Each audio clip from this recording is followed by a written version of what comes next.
नमस्ते दोस्तों, रोजगार एवं करियर मार्गदर्शन केंद्र में आपका हार्दिक स्वागत है।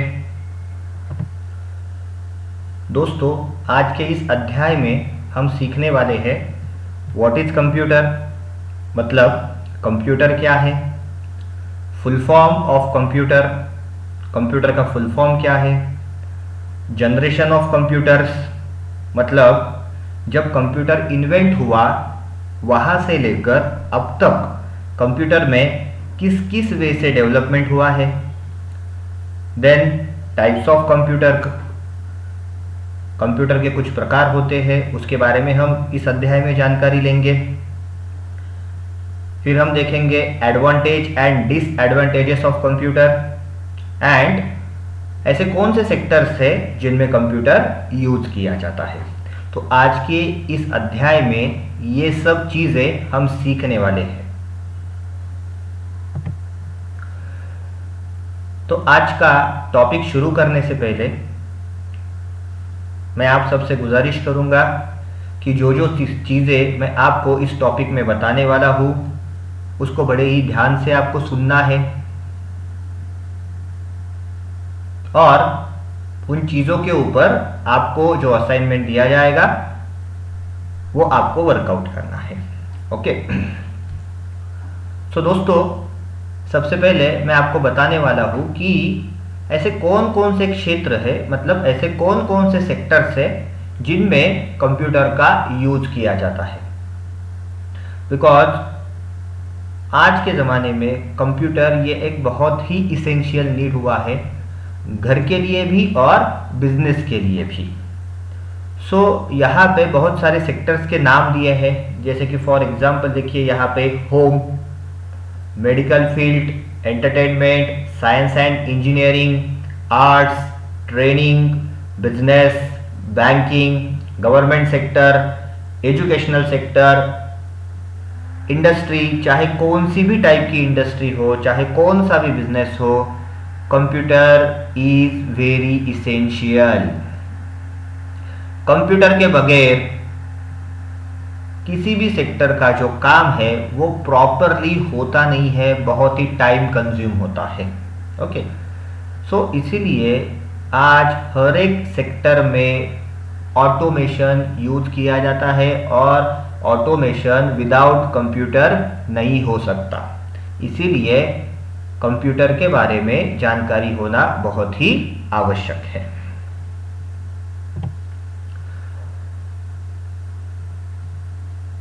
तो इतनी इंपॉर्टेंट चीज जिसने पूरी दुनिया पलट दी, उस चीज को किसने इन्वेंट किया उसके बारे में हम जानकारी लेंगे।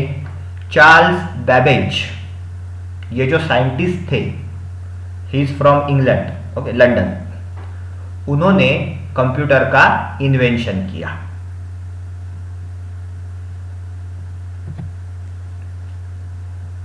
अभी हम देखने वाले हैं what is computer. Exactly computer है क्या, कंप्यूटर की डेफिनेशन क्या है।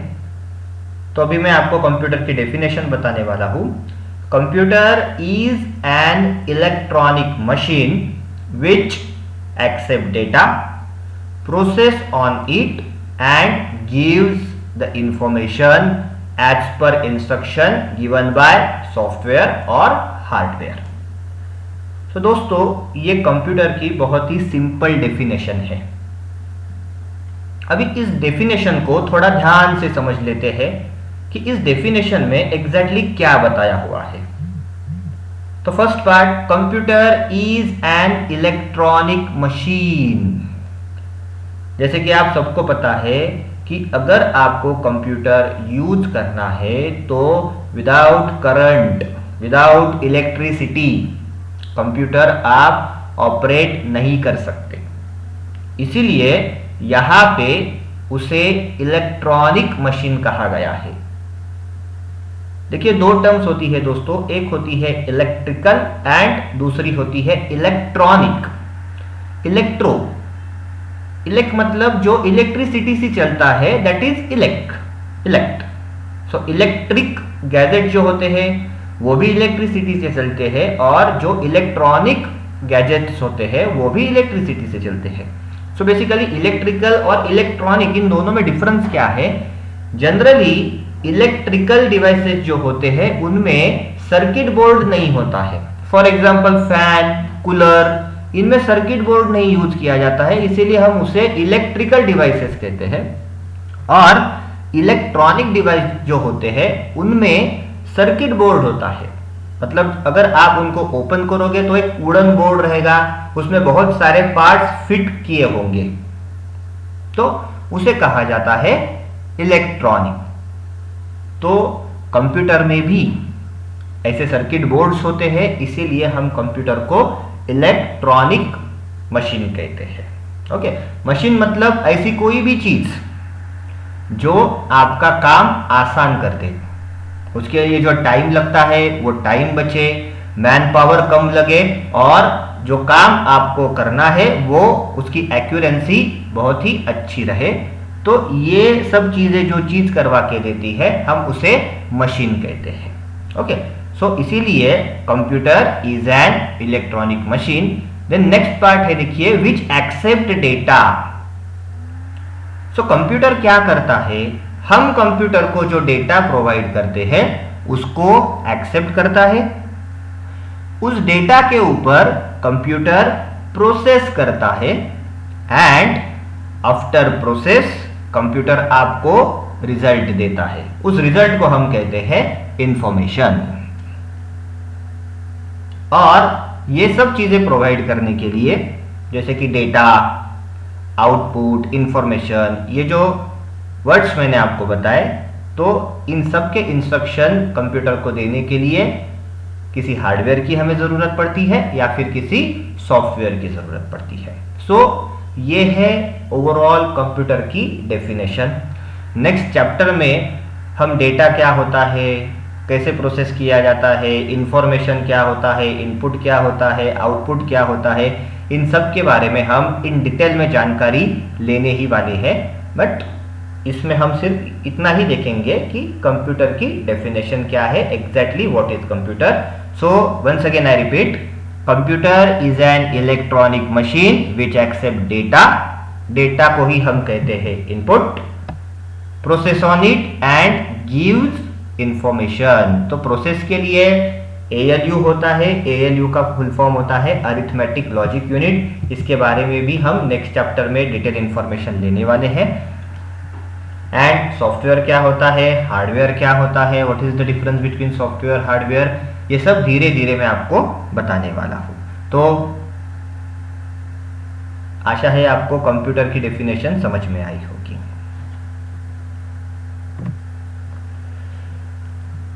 नेक्स्ट अभी हम देखने वाले हैं दोस्तों कि कंप्यूटर का फुल फॉर्म क्या है। शायद आपको ये सुन के आश्चर्य हुआ होगा कि कंप्यूटर का एक फुल फॉर्म भी है। यस, कंप्यूटर का एक फुल फॉर्म भी है। C का मतलब होता है कॉमन, O मतलब ऑपरेटिंग, M मतलब मशीन, P मतलब पर्पजली, U मतलब यूज्ड फॉर, T मतलब टेक्नोलॉजिकल, E मतलब एजुकेशनल, R मतलब रिसर्च। सो अगर हम इसको एक सेंटेंस में अगर बोलने जाएंगे तो ये ऐसा सेंटेंस रेडी होता है, common operating machine purposely used for technological and educational research. तो एक ऐसी मशीन जो कॉमनली यूज होती है, कोई भी उसका अच्छे तरीके से यूज कर सकता है। किस पर्पज के लिए? टेक्नोलॉजिकल, नई नई टेक्नोलॉजीज डेवलप करने के लिए, एजुकेशनल, एजुकेशन सेक्टर में डेवलप करने के लिए, एंड रिसर्च, रिसर्च मतलब रिसर्च एंड डेवलपमेंट, जिस मशीन का यूज रिसर्च के लिए भी होगा। तो ऐसी मशीन को हम कहते हैं कंप्यूटर। बेसिकली कंप्यूट ये एक लैटिन वर्ड है, उससे कंप्यूटर ये वर्ड इन्वेंट हुआ है। और कंप्यूटर को ही पीसी कहा जाता है शॉर्ट फॉर्म में। पीसी का मतलब होता है पर्सनल कंप्यूटर।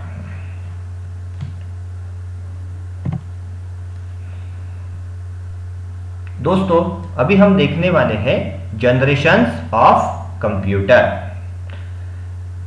जैसे कि मैंने शुरुआत में ही आपको कहा कि कंप्यूटर जब इन्वेंट हुआ तब कंप्यूटर आज जिस तरीके से आपको दिखता है वैसे नहीं था।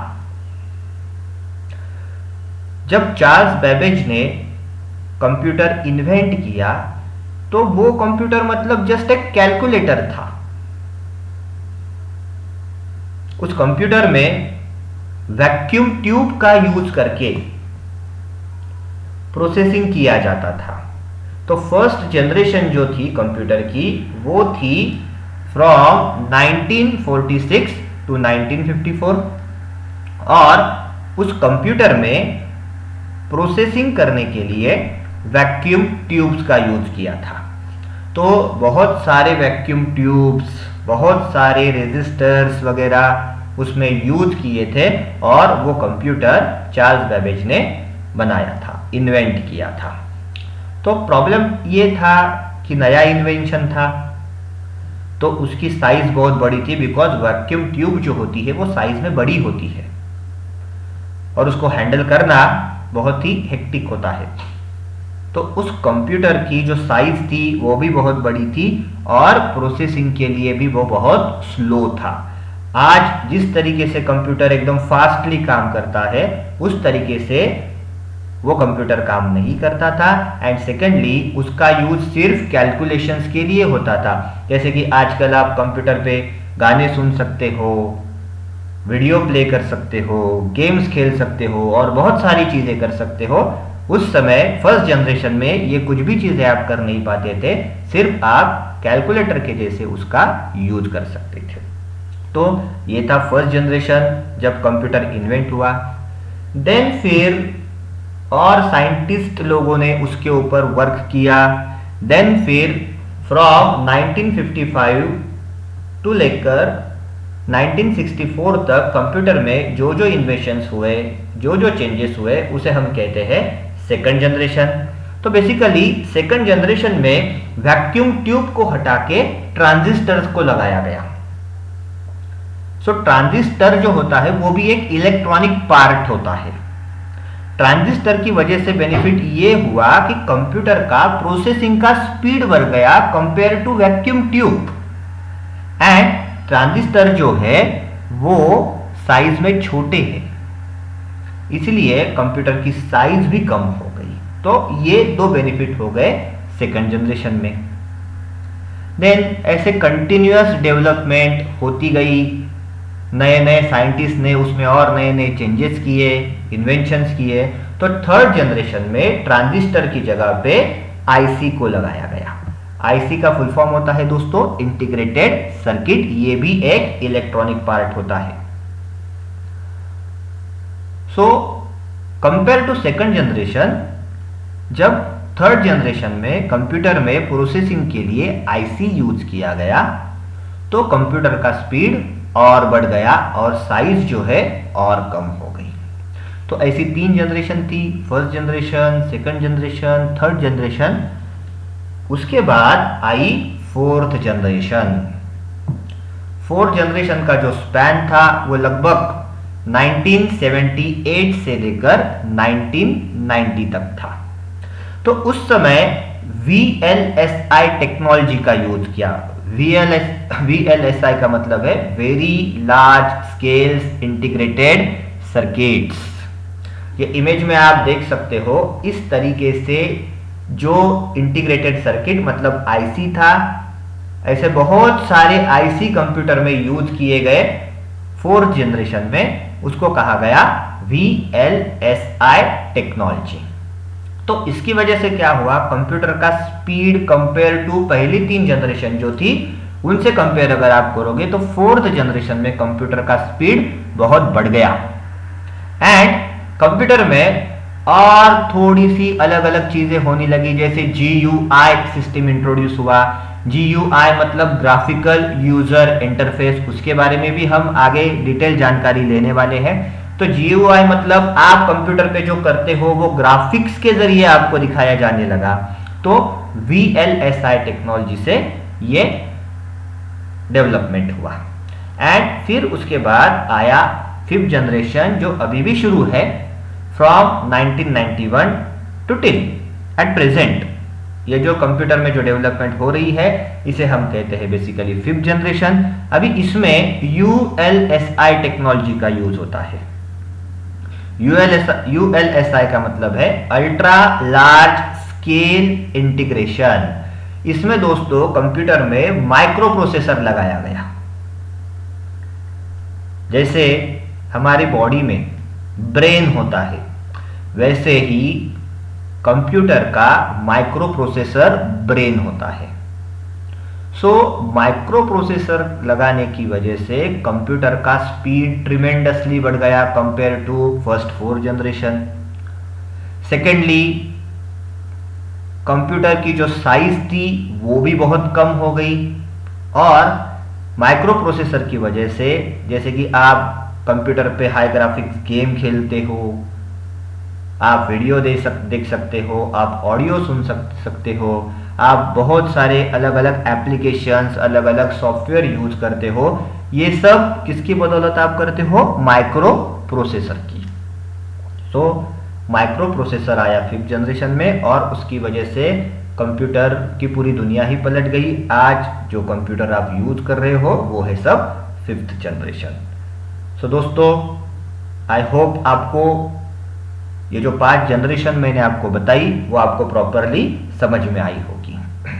और भी आगे 6th जनरेशन आएगा, 7th जनरेशन आएगा, बिकॉज डेवलपमेंट ये जो प्रोसेस होता है ये कंटिन्यूस होता रहता है। अपडेशंस ये कंटिन्यूस होते रहते हैं। इसके लिए आगे भी जनरेशन आएगी और कुछ नए इन्वेशंस होंगे और कंप्यूटर में बहुत सारी अलग अलग चीजें आपको देखने को मिलेगी। अभी सबसे इंपॉर्टेंट जो पार्ट है that is types of computer. Computer के टाइप्स कौन कौन से होते हैं, तो उसके लिए देखिए हमने 2 कैटेगरीज यहां पे बनाई। First category on the basis of data handling, because computer जो पूरा वर्क करता है वो डेटा के ऊपर ही करता है। डेटा हैंडलिंग की मेथड, डेटा हैंडलिंग की कैपेसिटी, अगर ये हम क्राइटेरिया कंसीडर करें तो उस हिसाब से कंप्यूटर के बेसिकली 3 टाइप्स होते हैं। First is digital computer, second is analog computer and third is hybrid computer. Digital computer मतलब जो डिजिट्स के जरिए चलते हैं। फॉर एग्जांपल अभी जो हम कंप्यूटर सब यूज करते हैं दैट इज डिजिटल कंप्यूटर, जिसमें बाइनरी सिस्टम का यूज होता है, 0 and 1 ये 2 डिजिट्स होते हैं, तो उसे डिजिटल कंप्यूटर कहा जाता है। देन सेकंड होता है एनालॉग कंप्यूटर, ज्यादातर अभी नहीं यूज किए जाते हैं। एंड थर्ड था हाइब्रिड कंप्यूटर, जो डिजिटल और एनालॉग का कॉम्बिनेशन करके बनाया गया था। On the basis of data handling ये 3 टाइप्स होते हैं, digital computer, analog computer and hybrid computer. और अगर आप साइज के हिसाब से देखोगे, यूज के हिसाब से देखोगे, कॉस्टिंग के हिसाब से देखोगे तो कंप्यूटर के बेसिकली 4 टाइप्स होते हैं। First is super computer, second is main frame computer, third is mini computer and fourth one is micro computer. तो अभी नेक्स्ट स्लाइड्स में ये 4 जो टाइप्स है उसके बारे में हम और डिटेल में जानकारी लेंगे। तो दोस्तों, सबसे पहले हम देखने वाले हैं कि सुपर कंप्यूटर क्या है। देखिए दोस्तों, नाम में ही सुपर है, तो सिर्फ ये नाम से सुपर नहीं है, ये काम से भी सुपर कंप्यूटर है। अभी आप इसका फोटो लगा के, इसकी इमेज देख के एक अंदाजा लगा सकते हो कि सुपर कंप्यूटर जो है वो बहुत ही बड़ा होता है, इसीलिए उसका नेचर ऑफ वर्क भी जो है वो बहुत बड़ा होता है। अभी ये कंप्यूटर बेसिकली किस पर्पस से बनाया गया, इसका क्या यूज है, तो देखिए बेसिकली सुपर कंप्यूटर बड़े कामों के लिए यूज किया जाता है। For example space research.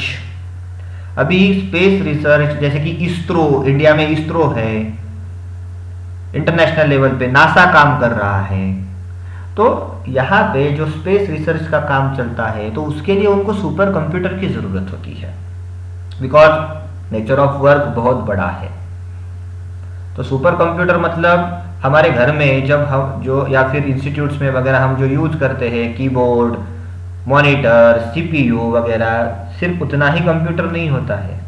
Super computer में बहुत सारे प्रोसेसर्स होते हैं, बहुत सारी हार्ड डिस्क लगाई गई होती है, बहुत सारी रैम्स होती है। तो सुपर कंप्यूटर जो होता है वो हम घर में जैसे यूज करते हैं वैसा नहीं होता है, एक बिल्डिंग जितनी उतनी उसकी साइज होती है। So multi processor, multi memories, सब मल्टीपल लेवल पे उसमें होता है। तो जाहिर सी बात है दोस्तों, अगर इतना बड़ा काम है उसका तो कॉस्टिंग भी उतना हाई होगा उसका। तो सुपर कंप्यूटर जो होता है वो बहुत ही एक्सपेंसिव होता है, बट ट्रिलियंस ऑफ कैलकुलेशन वो विद इन अ सेकंड करता है। तो इससे आप अंदाजा लगा सकते हो कि सुपर कंप्यूटर की स्पीड कितनी जबरदस्त होगी। अगेन सुपर कंप्यूटर कहाँ कहाँ पे यूज किया जाता है? बेसिकली जहाँ पे स्टॉक मार्केट वगैरह ये सब चीजें हैं, शेयर बाजार वगैरह, तो वहां पे सुपर कंप्यूटर का यूज होता है। जहां पे बहुत मास लेवल पे डेटा एनालाइज वगैरह करना पड़ता है, डेटा मेंटेन करना पड़ता है, जैसे कि सोलर सिस्टम, सैटेलाइट सिस्टम वगैरह, तो इन सारी जगह पे जो कंप्यूटर यूज किया जाता है उसे सुपर कंप्यूटर कहा जाता है। तो आई होप दोस्तों सुपर कंप्यूटर क्या है आपको समझ में आया होगा। नेक्स्ट कंप्यूटर का जो टाइप है उसे हम कहते हैं मेन फ्रेम कंप्यूटर। ये भी एक बहुत ही यूजफुल है। अगेन घर में हम इसे नहीं यूज करते हैं। बेसिकली जहां पे high storage capacity, great performance की नीड होती है, जैसे कि बैंकिंग सेक्टर वगैरह, वहां पे ये कंप्यूटर ज्यादा यूज किया जाता है। बिकॉज अगर आप बैंकिंग सेक्टर का वगैरह एग्जांपल लोगे तो at a time multiple users काम करते हैं, तो मेन फ्रेम कंप्यूटर उसको सपोर्ट करता है। एट ए टाइम आप थाउजेंड्स ऑफ यूजर उस पर बिठा सकते हो और वो उन सब पे with in a second process कर देता है। तो ये होता है मेन फ्रेम कंप्यूटर। तो वो भी बहुत ही एक्सपेंसिव होता है, उसकी स्टोरेज कैपेसिटी जो होती है वो बहुत ही हाई होती है। नेक्स्ट कंप्यूटर है, देखिए दोस्तों, मिनी कंप्यूटर। बेसिकली ये जो कंप्यूटर है ये main frame computer and micro computer के बीच की स्टेज है। ज्यादातर अभी मिनी कंप्यूटर आपको कहीं पे देखने को नहीं मिलता है, बिकॉज मिनी को ही और मॉडिफाइड करके माइक्रो बनाया गया। तो मिनी कंप्यूटर जो था वो वेट में लो था, इसीलिए उसको कहीं पे भी ले जाना आसान था। सुपर कंप्यूटर और मेन फ्रेम कंप्यूटर को आप कहीं पे लेके नहीं जा सकते। मिनी कंप्यूटर जो है वो लेस एक्सपेंसिव है एंड प्रोसेसिंग भी फास्ट है। जैसे मैंने कहा कि अभी सब जगह पे जो यूज होता है दैट इज माइक्रो कंप्यूटर। घर में, इंस्टीट्यूट्स में, कॉरपोरेट ऑफिसेस में, बहुत सारी जगह पे जो यूज होता है दैट इज माइक्रो कंप्यूटर। देखिए माइक्रो कंप्यूटर में बेसिकली 3 टाइप्स है। एक होता है डेस्कटॉप। डेस्कटॉप कंप्यूटर मतलब जो डेस्क पे रखा जा सकता है। Generally monitor, keyboard, mouse, CPU, इनको हम जब ज्वाइन करके कंप्यूटर बनाते हैं तो उसे हम कहते हैं desktop computer. Then second type होता है माइक्रो कंप्यूटर का लैपटॉप। ब्रीफकेस जैसा रहता है, आप कहीं पे भी आसानी से कैरी कर सकते हो, दैट इज लैपटॉप। टैब्स आ चुके हैं मार्केट में जिसे टैबलेट पीसी कहा जाता है, लैपटॉप से भी छोटा होता है और बहुत सारी टास्क आसानी से कर देता है कंप्यूटर के। तो बेसिकली ये जो सब चीजें हैं, डेस्कटॉप, लैपटॉप, टैबलेट, ये माइक्रो कंप्यूटर इस कैटेगरी में आती है। माइक्रो कंप्यूटर में प्रोसेसिंग के लिए माइक्रो प्रोसेसर का यूज किया है। सो माइक्रो कंप्यूटर के बहुत सारे एडवांटेज है, बहुत सारे बेनिफिट है। माइक्रो कंप्यूटर साइज में कम है, साइज में छोटा है, उसको आप आसानी से कहीं पे भी कैरी कर सकते हो, बहुत ही लेस एक्सपेंसिव है। माइक्रो कंप्यूटर अगर आपको खरीदना है तो आप आसानी से खरीद सकते हो। उसकी डिजाइन जो है वो यूजर फ्रेंडली बनाई गई है। तो इसीलिए अभी सबसे पॉपुलर जो टाइप है वो है माइक्रो कंप्यूटर। ओके दोस्तों, तो ये 4 टाइप्स होते हैं कंप्यूटर के। फिर से एक बार रिपीट करता हूं, super computer, main frame computer, mini computer and micro computer. अभी नेक्स्ट हम देखने वाले हैं advantages and disadvantages of computer. दोस्तों, जब कंप्यूटर नहीं था तब कोई भी अगर आपको टास्क करना हो तो उसके लिए बहुत मैन पावर लगती थी। सेकंड थिंग, टास्क जो है वो बहुत ही टाइम कंज्यूमिंग होते थे, टास्क करने के लिए बहुत ही टाइम लग जाता था। देन डेटा जो है वो मैन्युअली मेंटेन करना पड़ता था, इसीलिए उसमें रिस्क फैक्टर भी बहुत ज़्यादा था। तो कंप्यूटर आने की वजह से बहुत सारे एडवांटेज भी हुए और हर चीज को 2 साइड्स रहती है। तो उसी तरीके से कंप्यूटर के एडवांटेजेस भी है और डिसएडवांटेजेस भी है। देखिए, सबसे पहला एडवांटेज क्या है कि अमेजिंग स्पीड। कंप्यूटर जो है वो कुछ भी हम उसको अगर टास्क देंगे, कुछ डेटा हम प्रोसेसिंग को देंगे तो वो बहुत ही स्पीडली उसको प्रोसेस करता है। देन एक्यूरेंसी, कंप्यूटर की एक्यूरेंसी बहुत हाई होती है। आप बोल सकते हो कि 100% एक्यूरेट रिजल्ट देता है कंप्यूटर, लेकिन इसमें एक चीज है, कंप्यूटर सोच नहीं सकता। इसीलिए अगर आपने उसको जो डेटा प्रोवाइड किया है वो अगर आपने एक्यूरेट प्रोवाइड किया है तो उस पे जो रिजल्ट आएगा वो एक्यूरेट आएगा। अगर आपने उसको डेटा ही गलत प्रोवाइड किया है तो रिजल्ट भी आपको गलत मिलने वाला है। ओके, देन कंप्यूटर में आप बहुत बड़े क्वांटिटी पे डेटा स्टोर कर सकते हो। कंप्यूटर मल्टीटास्किंग को सपोर्ट करता है। एट ए टाइम आप एक से ज्यादा काम कंप्यूटर पे कर सकते हो। डेटा की सिक्योरिटी बहुत हाई होती है। डेटा सालों तक अच्छे तरीके से मेंटेन किया जा सकता है। देन ऑटोमेशन, इंडस्ट्री हो, बिजनेस हो, आप कंप्यूटर के जरिए सब चीजों का ऑटोमेशन कर सकते हो। एंड रिड्यूस्ड कॉस्ट, कंप्यूटर की वजह से मैन पावर कम लगती है। 10 लोगों का काम अकेला एक कंप्यूटर कर देता है, तो इसीलिए बहुत सारी चीजें जो है वो रिड्यूस हो गई और कॉस्टिंग भी कम हो गया। तो ये जो है दोस्तों, ये है कंप्यूटर के एडवांटेजेस। तो जैसे एडवांटेजेस है वैसे डिसएडवांटेजेस भी है कंप्यूटर के। सबसे पहला जो डिसएडवांटेज बोला जाता है वो है अनएम्प्लॉयमेंट। कंप्यूटर, जैसे मैंने कहा कि 10 लोगों का काम एक अकेला कंप्यूटर कर देता है, तो जाहिर सी बात है अनएम्प्लॉयमेंट जो है वो बढ़ गई। बट कंप्यूटर सेक्टर में ट्रिमेंडस एम्प्लॉयमेंट जनरेट हो गई। Second thing, health issues. हाँ, अगर आप कंटिन्यूअसली कंप्यूटर के स्क्रीन के सामने बैठे हो तो आपको हेल्थ इश्यूज आ सकते हैं, जैसे कि आईज, मॉनिटर से, कंप्यूटर से रेज आते हैं तो आपकी आईज को तकलीफ हो सकती है। देन आप चेयर पे बैठे रहोगे तो आपको बैक पेन हो सकता है। ओके, तो ये जो हेल्थ इश्यूज है तो ये मेजर नहीं, इस पे सॉल्यूशन भी है।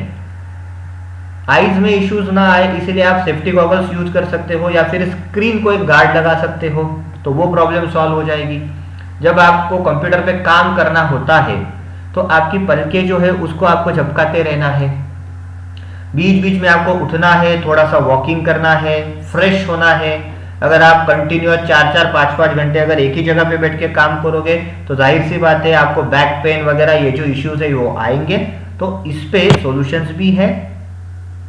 आपको कंटिन्यूअसली काम नहीं करना है। अगर आप 1 घंटा काम करोगे तो 1 घंटा काम करने के बाद 10 मिनट का आपको ब्रेक लेना है। ओके,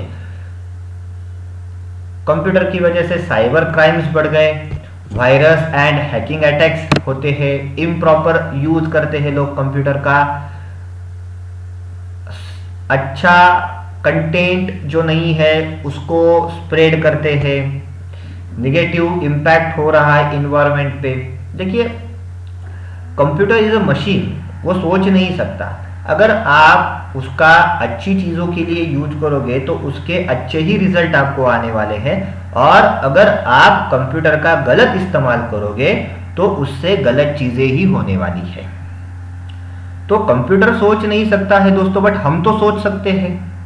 हमें पता है क्या अच्छा है क्या नहीं अच्छा है।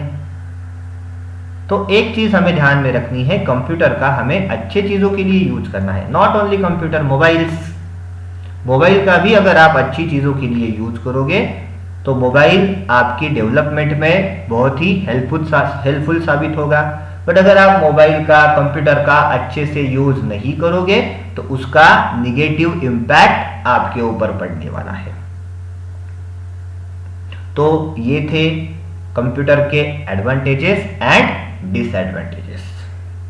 तो दोस्तों, आज के इस अध्याय में हमने बहुत सारी बेसिक चीज़ें सीखी, जिसमें मैंने आपको बताया